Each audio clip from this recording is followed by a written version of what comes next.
안녕하세요. 사연을 부탁해입니다. 오늘의 사연을 소개하겠습니다. 어느 날 저녁 식사를 하던 중 제가 회사 이야기를 꺼냈습니다. 저기 곧 사장님이 바뀔 것 같아요. 뭐? 사장이 바뀌다니? 그게 무슨 소리야? 그럼 설마 네가? 아니에요. 제가 뭐라고 사장을 하겠어요. 제가 별일 아니라는 듯이 말을 하고 있었지만 순간 엄마의 표정이 말이 아니었는데요. 곧 엄마 목소리가 높아지기 시작했습니다. 뭐? 그게 무슨 소리야? 그럼 누가 사장으로 온다는 말이야? 그게 사장님 조카라고 하던데. 사장 조카라면 누구를 말하는 건데? 사장님 동생분 아들이라고 하더라고요.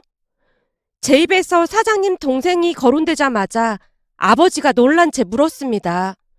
동생 아들? 설마 영준이를 말하는 거냐? 맞아요.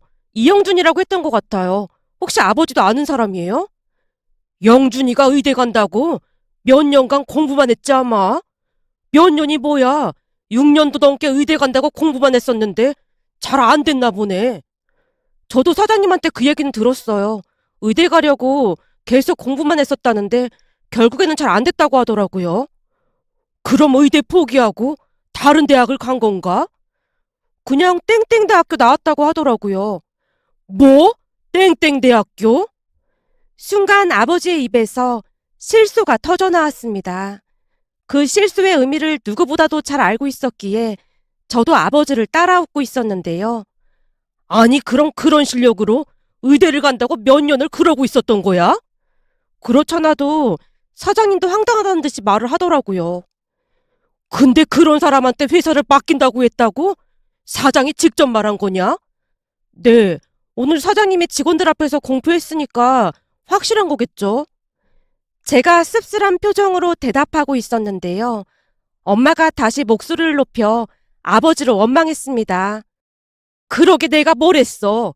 처음부터 그런 회사 가면 안 된다고 몇 번이나 말했잖아. 데려갈 때는 온갖 가만인설로 데려가 놓고는 이제 와서 핏줄을 안 치겠다. 이래서 내가 처음부터 그렇게 말렸던 거야. 근데 당신한테 나온 말도 없었던 거야? 글쎄, 요즘 많이 바보 모양이더라고. 당신 이제 어쩔 거야? 어쩌긴 뭘 어째. 당신이 지금 남 일 말하듯 말할 때야? 그래서 처음부터 내가 그렇게나 반대했는데 당신이 기철씨 그런 사람 아니라고 믿어달라며. 근데 이제 와서 우리 아들 팽당하게 생겼는데 이제 어쩔 거냐고. 당신은 무슨 말을 그렇게 해? 우리 아들이 팽을 당하긴 무슨 팽을 당했다고 그래. 지금 이게 팽당한 게 아니면 뭐냔 말이야. 서울대 나와서 앞날이 창창한 우리 아들 데리고 가면서 회사 키워서 사장시켜준다고 말할 때도 언제고 이제 와서 말을 바꾸는 게 어딨냔 말이야. 거기다 당신한테 말 한마디도 없었다며. 이건 그냥 고의적인 거야. 우리 아들 낙동강 오리알 됐는데 이제 어쩔 거냐고. 엄마가 분노 가득한 표정으로 아버지를 쏘아보고 있었습니다. 여보, 진정 좀 해봐. 기철이랑 내가 하루 이틀 본 사이도 아니고 한 동네에서 나고 자란 형제 같은 친구야. 다른 사람은 다 뭐라고 해도 난 기철이 믿어. 지금 이 상황을 보고도 그런 말이 나와? 내가 보기엔 기철 씨 마음이 돌아선 거야. 생각해봐. 사업도 확장할 정도면 돈도 많이 벌었겠다. 우리 같은 사람들을 신경이나 쓰겠어? 글쎄 섣부르게 행동하지 말라니까. 그 와중에도 아버지는 친구인 기철 사장님을 굳게 믿고 있었습니다. 하지만 그와는 반대로 엄마가 짜증스레 제게 말했어요. 아들, 너 그 회사에서 당장 나와. 네가 뭐가 아쉬워서 그러고 있어. 완전 모르는 사람도 아니고 사장님이 아버지 친구인데 어떻게 그래. 친구인데 이따위로 대접을 해? 먼저 말을 바꾼 건 우리가 아니라 기철 사장이잖아. 엄마, 이 일은 내가 알아서 할 테니까 너무 신경 쓰지 마. 다른 사람 일도 아니고 내 자식 일인데 내가 지금 신경 안 쓰게 생겼어? 엄마가 답답하다는 듯이 울상을 짓고 있었습니다. 그 모습에 아버지는 입을 꾹 다물고 있을 뿐이었고요. 그 뒤에도 엄마는 계속해서 이직을 하라고 했지만 그동안 사장님이 워낙 잘해주셨던지라 그럴 수가 없었습니다. 새로운 사장이 오기 며칠 전 사장님이 저를 따로 불러서 밥을 사주며 말했어요. 김 과장, 아니지. 지금은 개인적인 자리니까 편하게 말아마. 성우야, 기분 많이 나빴지? 이번에 새로 오시는 사장님 건 말씀하시는 거예요? 그래. 내가 너 데리고 올 때 나중에 너한테 사장짜리 주겠다고 했잖니? 그런데 갑자기 그래서 많이 서운했지? 사장님의 얼굴에서 당혹스러움마저 느껴졌기에 제가 오히려 사장님을 위로했습니다. 아닙니다. 그러시는 이유가 있지 않을까 생각했습니다. 미안하다, 성우야. 이 와중에 내가 이런 부탁을 해서 정말 미안한데 새 사장이 와도 일을 잘 모를 거야. 그러니까 성우가 잘 좀 알려줬으면 좋겠구나. 알겠습니다. 되도록 빨리 적응할 수 있도록 최선을 다해보겠습니다. 그래, 난 너만 믿고 있으마. 식사가 끝난 뒤 사장님이 급히 자리를 이동하는 모습이었는데요. 식사를 하는 내내 제게 새로운 사장을 잘 부탁한다는 말만을 할 뿐이었습니다. 그런 사장님의 모습에 저도 사람인지라 약간은 서운할 수밖에 없었는데요. 제게 미안함보다는 새로운 사장님을 걱정하고 있는 게 역력해 보였으니까요. 그러면서 문득 엄마의 말이 머릿속을 스치고 지나갔습니다. 돈 좀 벌었다고 사람이 변한 거라니까. 결국 우리 아들이 자기 핏줄이 아니라고 팽시킨 거야. 엄마는 그 말을 매일같이 반복하고 있었어요. 그래서 그랬는지는 잘 모르겠지만 약간은 배신감 같은 것이 느껴지면서 서운한 마음을 감출 수가 없었습니다. 엄마 말처럼 저는 처음부터 이 회사에 들어올 생각이 추호도 없었으니까요. 그런 저를 사장님이 어르고 달랬습니다. 성우야, 지금은 아주 작은 회사지만 이 아저씨가 잘 키울 자신 있다. 그러니까 네가 조금만 도와다오. 그러다 나중에 내가 사업을 확장하면 네가 이 회사를 맡아서 운영하면 되잖니. 제가 회사 운영을요? 네 꿈이 사업하는 거라며. 그러니까 일찌감치 준비하는 게 낫지 않겠어? 사장님이 온갖 감언이설로 저를 꼬신 건 분명했습니다. 엄마는 그런 사장님을 못마땅해하며 저를 말렸고요. 옛말에 화장실 들어갈 때 맘하고 나올 때 마음이 다르다는 말이 있어. 서울대 나온 네가 뭐가 아쉽다고 그런 조그만 회사에서 시작을 하려고 해.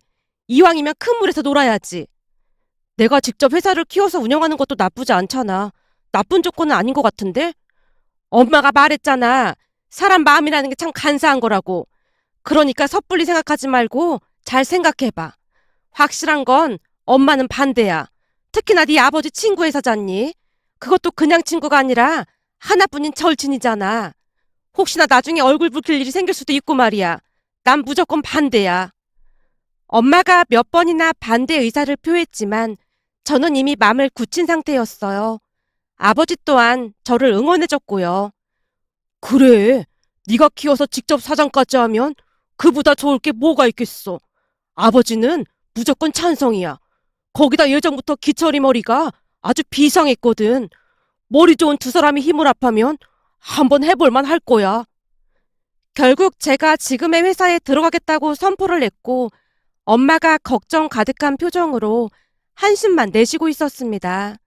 그런데 갑작스레 사장님 동생분의 아들이 사장으로 온다는 말에 엄마뿐만 아니라 아버지도 많이 놀란 모습이었어요. 하지만 아버지는 티를 내지 않으려 노력하는 모습이었습니다. 그렇게 얼마 뒤 새로운 사장이 부임해왔고 제가 업무에 대해 브리핑을 하고 있었는데요. 잠시 이야기를 듣고 있던 새로운 사장이 짜증스레 말을 꺼냈어요. 그만하면 됐고 정리해서 내 책상에 갖다 놔요. 그리고 전 사장님이 김 과장한테 유난히 각별했다고 들었는데 저는 인맥 따지고 그런 사람이 아닙니다. 네? 그게 무슨 말씀이세요? 그러니까 내 말은 김 과장 아버지와 전 사장님이 절친이라면서요. 지금부터는 그런 인맥으로 일할 생각하지 말고 제대로 하라 그 말입니다. 아, 네, 알겠습니다. 그리고 비록 내가 김 과장보다 나이는 어리지만 사장 대우 똑바로 하고요. 네, 알겠습니다. 라며 제가 자리로 돌아왔는데요. 전 사장님과는 달라도 너무나 달라 보였습니다. 그냥 보더라도 저를 견제하고 있다는 게 느껴졌다고 해야 할까요?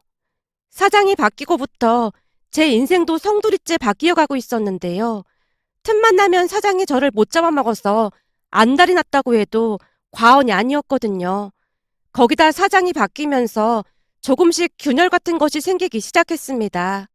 그동안은 잘 모르고 있었는데 서대리가 제게 불만이 꽤나 많았던 모양으로 마치 간신배 마냥 사장 옆에서 이간질을 했어요. 어느 날은 격리 주연 씨가 제게 귀뜸을 해주기도 했습니다. 김 과장님, 그동안 몰랐는데 서대리가 좀 그렇더라고요. 그러니까 서대리 조심하세요. 서대리가 왜요? 제가 주연 씨에게 묻자 서대리와 있었던 일을 이야기해줬습니다. 평소 서대리가 주연 씨에게 관심이 많았던지라 약간은 으스대면서 말을 했다네요. 내가 주연 씨니까 특별히 말해주는 건데 김 과장은 이제 한물 간 것 같으니까 주연 씨도 라인 잘 타야 할 거야. 이 작은 회사에서 라인 탈 게 뭐가 있다고 그래요? 없긴 왜 없어. 작은 회사일수록 이 라인이 엄청 중요한 거야. 그래야 회사를 편하게 다닐 수 있을 거 아니야. 거기다 승진도 해야 하는데 당연히 라인을 잘 타야 하는 거지. 김 과장만 봐도 그렇잖아. 전 사장님한테 예쁨 받으니까 바로 과장 달고 승승장구했었잖아. 물론 하루아침에 낙동강 오리알 신사가 됐지만 말이야. 김 과장님은 서울대 나온 인재잖아요.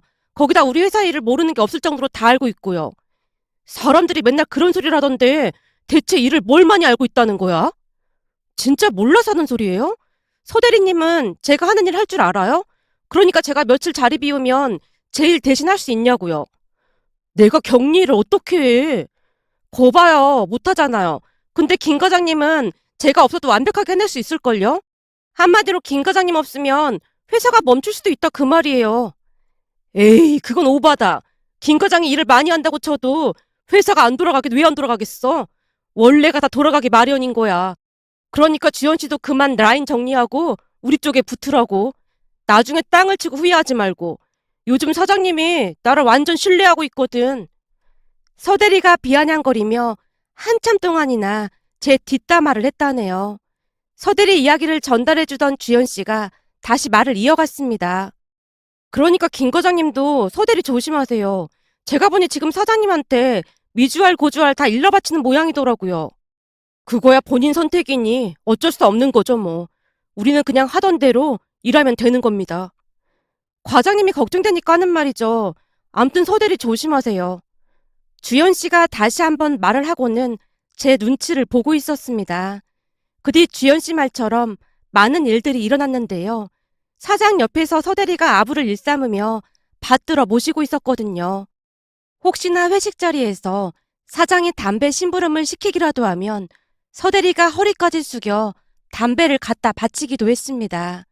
그 모습에 다른 직원들 모두가 혀를 내두르고 있었는데요.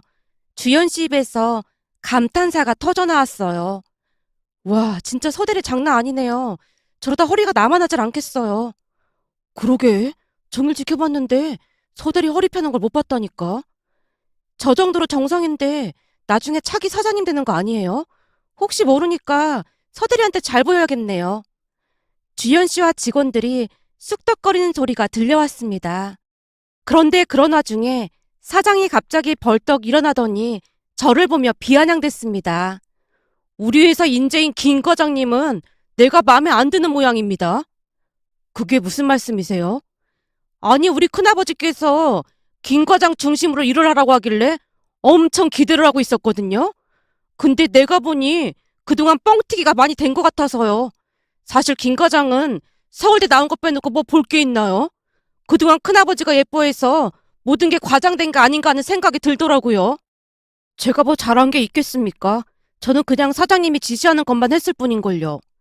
내 말이 그 말입니다.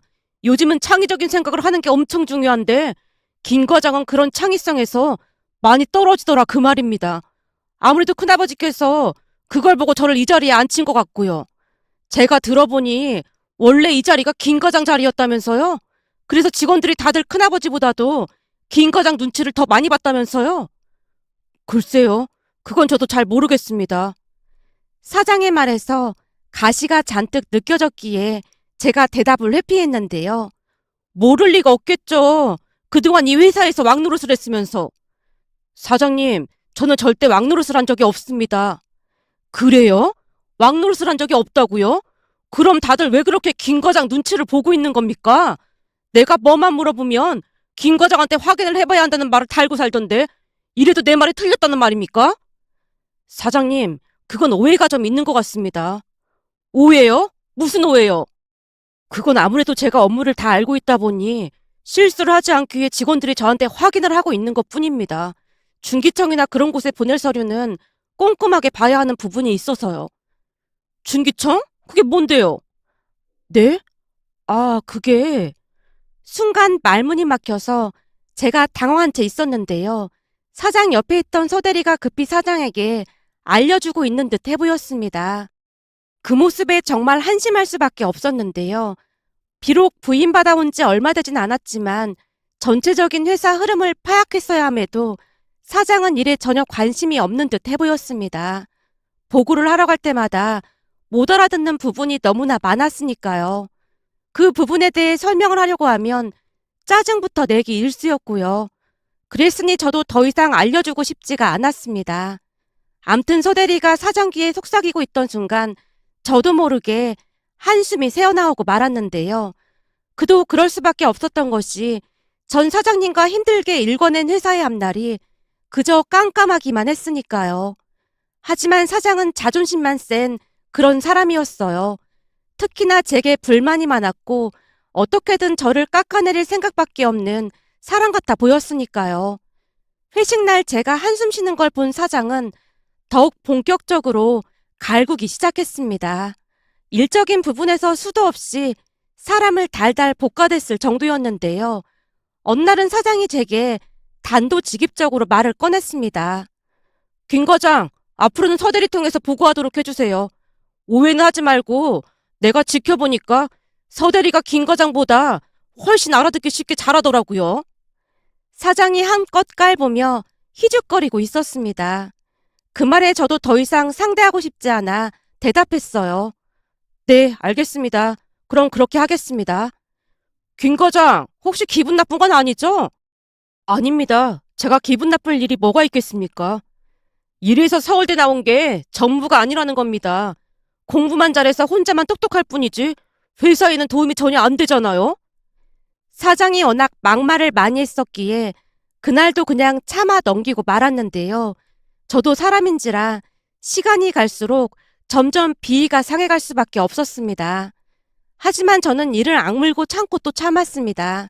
그러다 어느 날은 결국 폭발하고야 말았는데요. 그날따라 주연 씨가 제게 말을 꺼냈습니다. 과장님, 직원들이 과장님이랑 저녁에 술 한잔 하고 싶다고 하는데 같이 갈 수 있어요? 오늘이요? 오늘은 여자친구 만나기로 해서 좀 어려울 것 같은데요. 과장님, 여자친구한테 엄청 잘하는 거 다 알고 있어요. 그치만 사장님 바뀐 뒤로 직원들이 너무 힘들어하고 있어서 과장님이 관리를 좀 해줘야 할 것 같아요. 제가 주제넘게 이런 말하기 좀 그렇긴 하지만 지금 우리 회사에 과장님밖에 믿고 의지할 사람이 없잖아요. 그러니까 같이 가서 직원들한테 따뜻한 말 한마디 해주세요. 서대리 때문에 다들 불만이 이만저만이 아니란 말이에요. 이러다 직원들이 한꺼번에 그만두면 진짜 큰일 나잖아요. 주연 씨의 말을 거절할 수가 없어 여자친구에게 전화를 걸어서 약속을 취소한 뒤 직원들과 저녁 식사를 하게 되었습니다. 평소 직원들이 좋아하던 초밥집이 있어서 그곳에서 식사를 하며 이런저런 대화를 하고 있었는데요. 아무래도 서대리가 염탐을 하고 있었던 모양으로 잠시 후 사장이 초밥집으로 들어오는 게 아니겠어요. 그 모습에 모두가 놀란 채 자리에서 벌떡 일어나고 말았는데요. 순간 사장의 입에서 기가 막힌 말이 터져나오기 시작했습니다.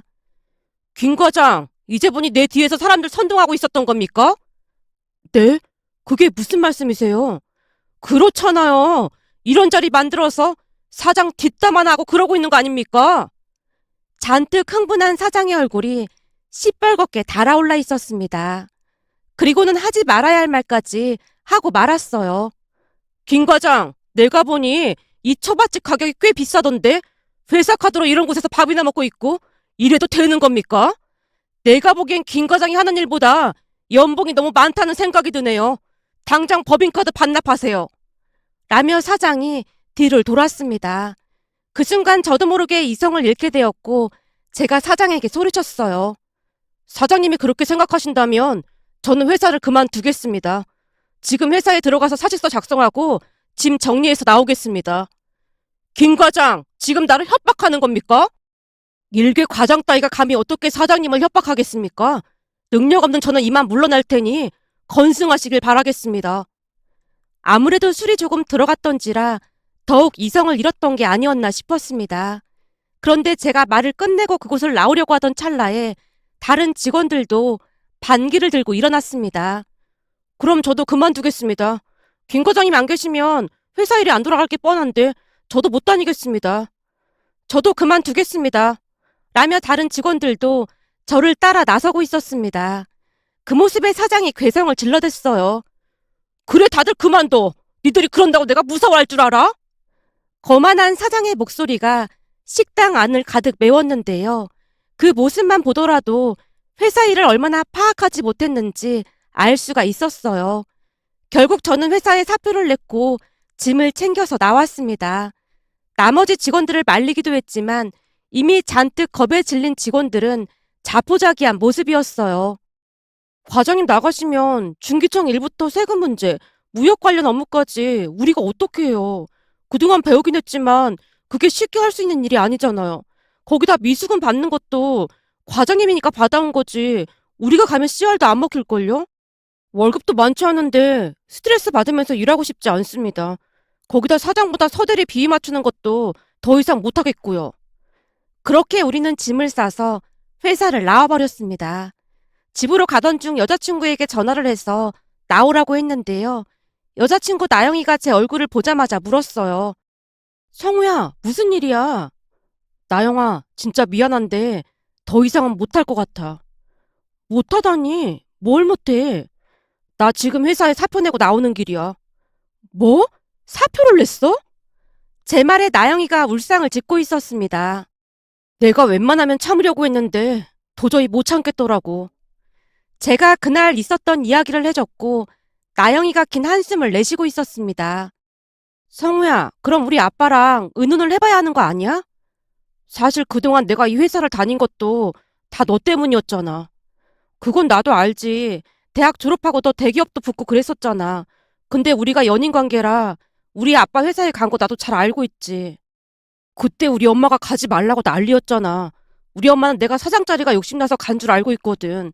근데 부모님께 너랑 사귄다는 말도 못하고 우겨서 갔던 거잖아. 우리가 무슨 큰 잘못을 한 것도 아니고 그냥 밝혔어야 했던 게 맞는 것 같아.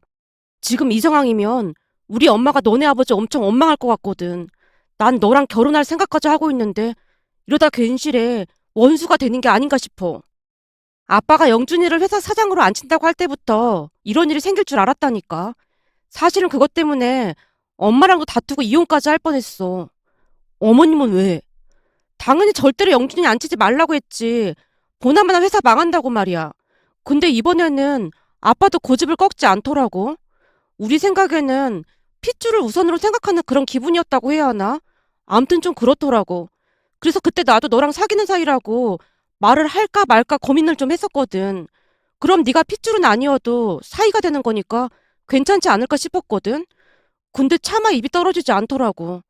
날 때부터 우리 둘이 남매처럼 자란 사이인데 다들 얼마나 충격을 받겠어. 이해해. 하긴 나도 입이 안 떨어지긴 하더라.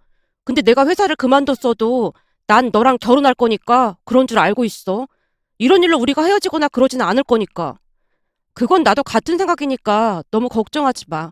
암튼 일이 이렇게 돼서 마음이 좋지는 않은데 난 성우 너 믿어. 라며 나영이가 위로를 해줬습니다. 사실 나영이와 저는 남매처럼 지낸 사이였는데요. 매일같이 가까이서 어울리다 보니 대학 다닐 때도 하루가 멀다 하고 만났고 그러다 보니 연인 사이로 발전을 하게 되었어요. 하지만 가족들은 우리를 그저 친한 남매처럼 생각을 해왔기에 차마 사실을 밝히지 못한 채 시간만 보내고 있었고요. 그 와중에 일이 이렇게 될 줄은 꿈에도 몰랐답니다. 그렇게 사표를 낸 뒤 회사가 발칵 뒤집어졌던 모양이었습니다. 그제서야 서대리에게 전화가 걸려오고 난리도 아니었거든요. 하지만 저는 서대리 전화번호를 차단해버렸습니다. 그랬더니 사장이 직접 전화를 하기 시작했어요. 그마저도 차단해버렸고요. 또다시 며칠이 지났을까요? 이번에는 전 사장님께 전화가 걸려와서 어렵게 전화를 받았는데요. 순간 사장님이 제게 기가 막힌 말을 하는 게 아니겠습니까? 성우야, 지금부터 휴대폰 꺼놓고 회사에서 걸려오는 전화는 받지 마라. 네? 그게 무슨 말씀이세요? 넌 그냥 내가 시키는 대로 하기만 하면 돼. 라며 전 사장님이 전화를 끊었습니다. 그 뒤 저는 휴대폰을 꺼놓은 채 전화를 받지 않았는데요. 나영이가 집에 찾아와서는 기가 막힌 말을 꺼냈어요. 성우야, 놀라지 말고 들어. 더 이상 놀랄 게 뭐가 있겠어. 근데 사장님께서 나보고 휴대폰 꺼놓으라고 하시던데 무슨 일이 생긴 건지 걱정이 되긴 하더라고. 아, 그거 말이야? 알고 봤더니 우리 아빠가 작정하고 그런 거더라고. 뭐? 작정하고 그랬더니 사실은 우리 아빠가 우리 둘이 사귀는 거 눈치채고 있었더라고. 나영이의 말을 정리해보자면 전 사장님은 우리 둘이 사귀는 걸 알고 있었답니다. 그래서 오히려 안심을 했다고 하는데요. 오랫동안 저를 지켜봤기에 그 누구보다도 저를 신뢰하고 있었다네요. 그렇게 사장님이 제게 회사를 물려줄 생각을 하고 있던 어느 날 사장님 동생분이 찾아와서 뜬금없이 당신의 아들에게 사장 자리를 내주라고 했답니다. 물론 처음에는 사장님이 강하게 거절했지만 그동안 자금난이 생길 때마다 도와준 것을 빌미 삼아 압박을 했던 모양이었어요. 사실 동생분이 많이 도와준 건 사실이었으니까요. 그 부분은 저도 일부 알고 있었던 부분이었습니다. 결국 고민에 빠진 사장님이 이런저런 생각을 하다가 조건을 받아들였다고 합니다. 하지만 조카의 인성을 이미 파악하고 있던 사장님은 얼마 가지 않아 회사에 문제가 생길 걸 이미 예상하고 있었고 그걸 빌미로 조카를 내쫓을 생각이었다고 하네요. 아빠가 그러시더라고. 물론 작은아빠에게 돈을 다 갚았지만 우리 둘이 결혼하게 되면 사위한테 주는 꼴이 되는 건데 작은아빠가 난리 칠 거라고 말이야. 그렇잖아. 작은아빠 입장에서는 그렇게 도와줬는데 팽당했다고 생각할 수도 있는 거니까. 근데 우리가 사귀는 건 언제부터 알고 계셨던 거래? 아빠도 처음에는 몰랐다는데 어느 날 네가 휴대폰을 회사에 두고 나간 날이 있었다는데 그때 내가 보낸 문자를 우연히 봤던 모양이야. 평소 우리가 하던 대화랑은 많이 달랐으니까 이상하게 생각을 하셨겠지. 그래서 알아보다 보니까 우리 둘이 사귀는 걸 알게 되셨다고 하더라고. 한마디로 아빠는 사촌동생이 어떤 사람인지 잘 알고 있어서 이런 일이 일어날 걸 미리 알고 계셨던 것 같아. 근데 아빠가 생각했던 것보다 훨씬 빨리 일이 일어났고 말이야. 그러니까 성우 너는 그냥 모른 척하고 있어. 그 말만을 하고는 나영이가 돌아갔는데요. 그 뒤 회사가 난리가 나면서 영준 사장의 빌미를 제공하게 된 셈이죠. 결국 영준 사장은 사장 자리에서 내쫓기듯 내려올 수밖에 없었습니다.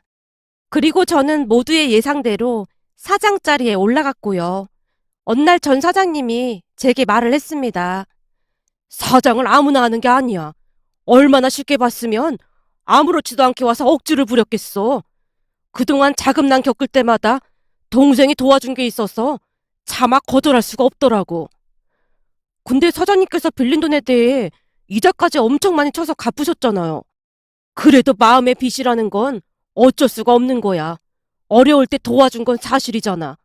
이제는 그 자리의 무게를 알게 됐으니까 더 이상 말을 안 할 거야. 근데 니들은 우리를 감쪽같이 속이고 있었더라.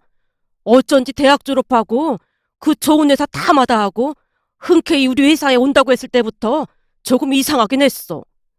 사장님이 저를 노려보고 있었습니다.